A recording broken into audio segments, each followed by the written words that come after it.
Alright, when we're doing the bottom kingpins here, we're going to put the new seal and everything in there, drive the new race in. We got this upper cup we're going to put in, but we made sure we siliconed it really good.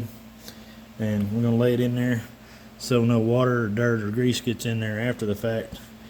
And then we'll mash that in there. We'll clear the rest out. And then once we get this cleaned out, we'll drive our race in there.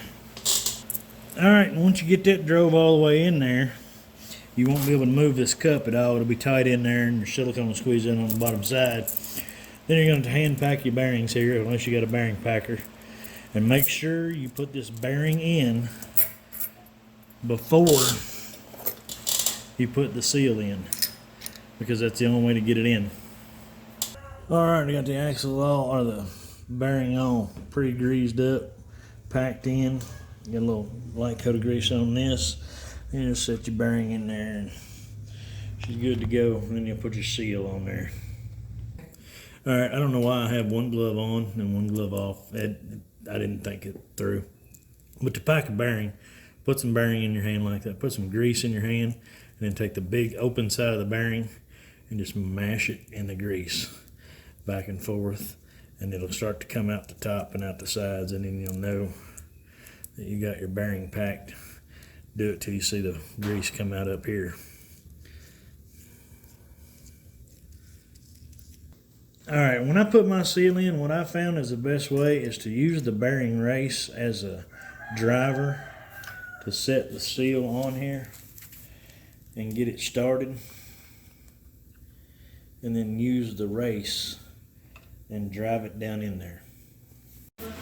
Alright, we're working on a Kingpin Dana 60 here. It's out of a Dodge. We're going to be putting it under a Chevrolet. But what I want to show you all, you got these brakes here, right?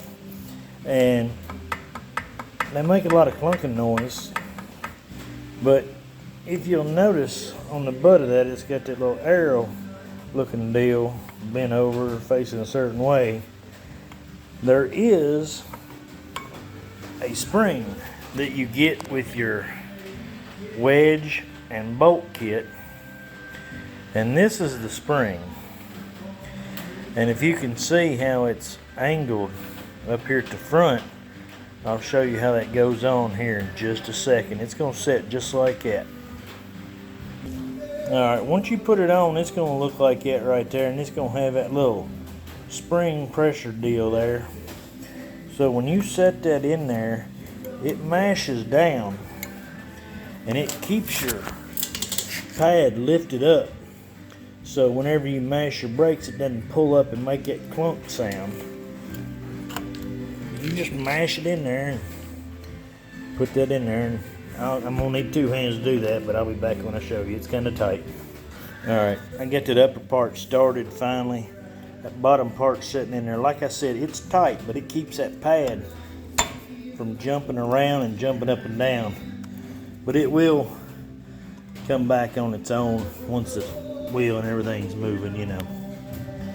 But yeah, that's going to keep your brakes from making all kinds of noise whenever you hit them. You think you got some kind of weird clunk going on. But I'm going to show you how to put this wedge in too once I put this caliper on. Like I said, I'm filming by myself and all I got's a cell phone. So once I get in there and get it started, I'll show you. Alright, now we got our caliper sitting in place. You got to put this front brake pad on first, because it's got these weird ears or you ain't getting it on. And then your wedge and spring are supposed to go in like this right here. And that caliper lifts up and that slides in there. And I'll be back to show you. Alright, you get your wedge and your spring started under your caliper like that. Then you're just going to take a hammer and tap it on in.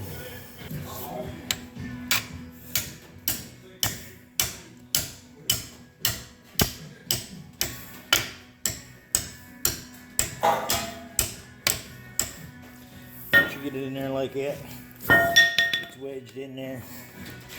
It ain't going nowhere. Then you got your new bolt, hopefully, with some Loctite on it. And it runs in that hole right there. It's got a shoulder on it to fill in that gap right there. And it takes an Allen wrench to put it in. Put You run it in there and tighten her down. And that's what holds these clamp style rotors on. There ain't no bolts that hold it in, it's just clamp style. Pure friction. Thanks for watching.